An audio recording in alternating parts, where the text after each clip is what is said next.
Hi, I'm Bill Carlino, Editor-in-Chief of Accounting Today, and I'm sitting here with two of the executives from Grant Thornton. To my immediate right is Ed Nussbaum, CEO of the domestic arm, and Stephen Chipman, who is CEO of the firm's Greater China Management Corporation.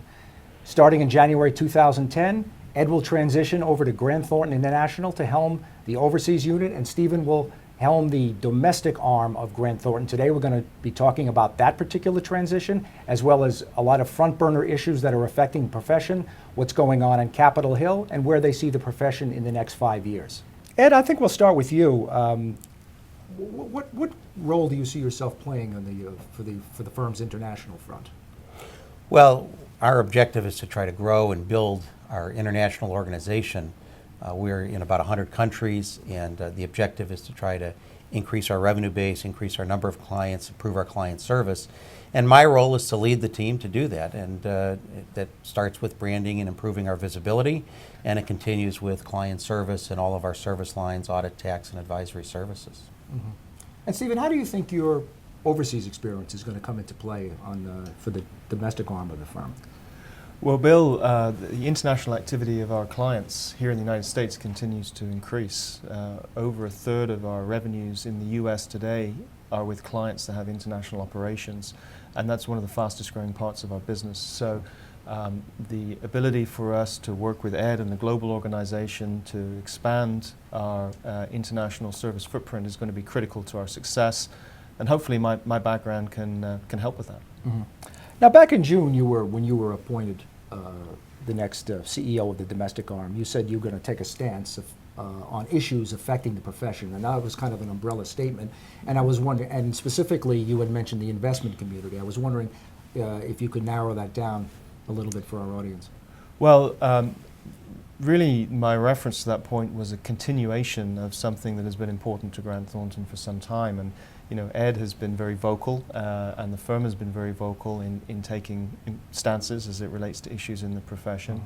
Mm-hmm. And I intend to continue that and expand on that. I think one of the areas that we're particularly focused on at the moment is the whole area of additional transparency in financial reporting and reducing some of the complexity in financial reporting, the introduction of KPIs to assist the investment community in better understanding the risks and the opportunities in underlying investments. And we're going to continue to speak out on that issue and others.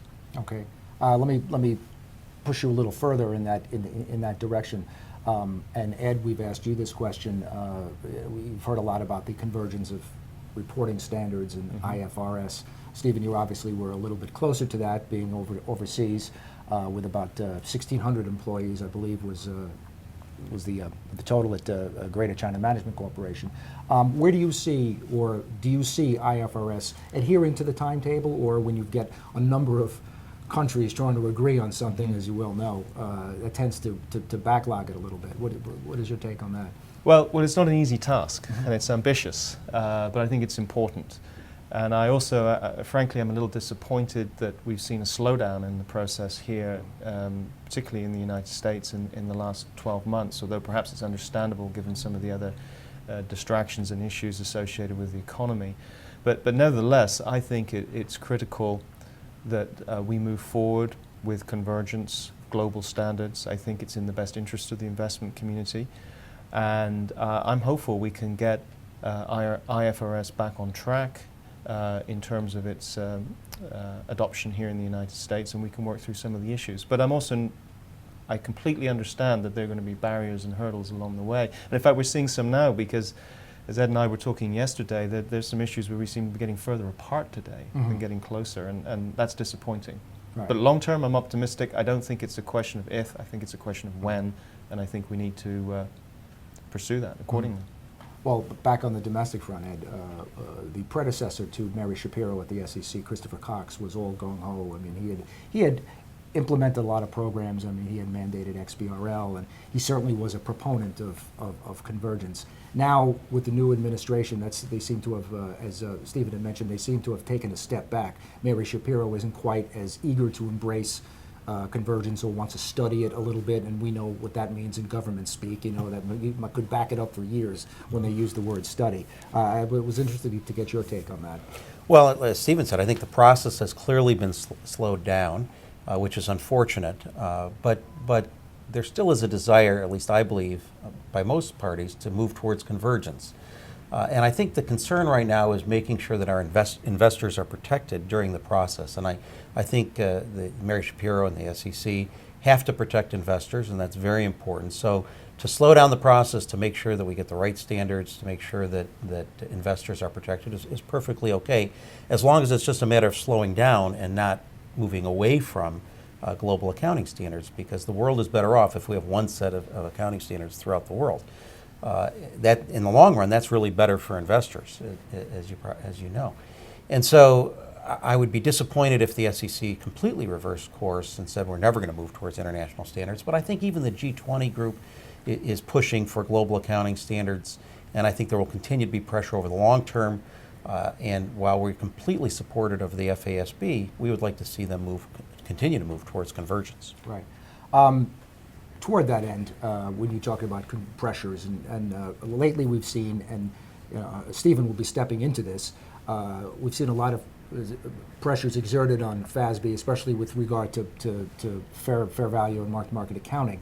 What is your opinion on other on legislators? I don't know whether they want to set accounting standards or they're just or they have to play devil's advocate. But do you think there's been like an inordinate amount of pressure on organizations like FASB to alter things like mark-to-market accounting?